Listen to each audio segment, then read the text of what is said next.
नमस्कार। प्रस्तुत है आज का चिंतन।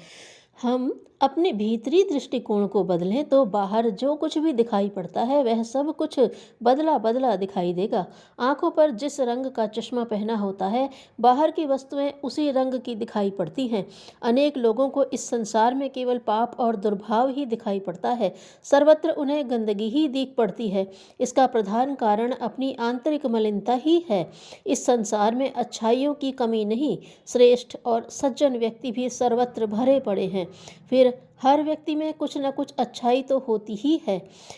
छिद्रान्वेषण छोड़कर यदि हम गुण अन्वेषण करने का अपना स्वभाव बना लें तो घृणा और द्वेष के स्थान पर हमें प्रसन्नता प्राप्त करने लायक भी बहुत कुछ इस संसार में मिल जाएगा। बुराइयों को सुधारने के लिए भी हम घृणा का नहीं, सुधार और सेवा का दृष्टिकोण अपनाएं तो वह कटुता और दुर्भावना उत्पन्न न होगी जो संघर्ष और विरोध के समय आम तौर से हुआ करती है। दूसरों को सुधारने से पहले हमें अपने सुधार की बात सोचनी चाहिए।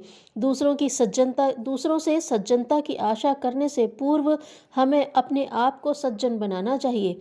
दूसरों की दुर्बलताओं के प्रति एकदम आग बबूला हो उठने से पहले हमें यह भी देखना उचित है कि अपने भीतर कितने दोष दुर्गुण भरे पड़े हैं।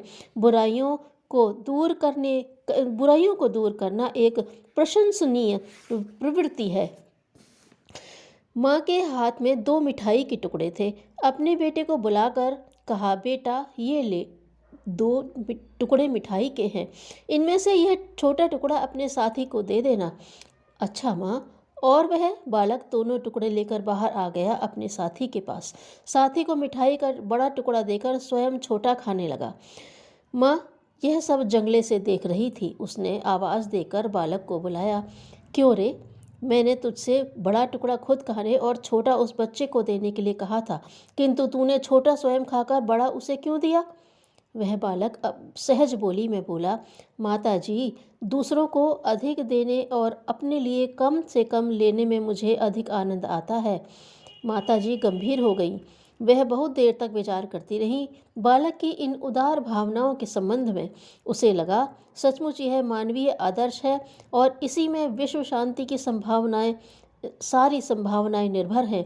मनुष्य अपने लिए कम चाहे और दूसरों के लिए अधिक देने का प्रयत्न करे तो समस्त झगड़ों, संघर्षों की समाप्ति और स्नेह सहयोग की स्वर्गीय परिस्थितियां सहज ही उत्पन्न हो सकती हैं। ध्यान की प्रथम सिद्धि है चित्त को विश्राम मिलना। दुर्गुणी व्यक्तियों के लिए तो संपन्नता भी अभिशाप सिद्ध होती है। सद्विचारों का कोई परिणाम देखना हो तो उन्हें कार्यान्वित ही करना पड़ता है। धन्यवाद।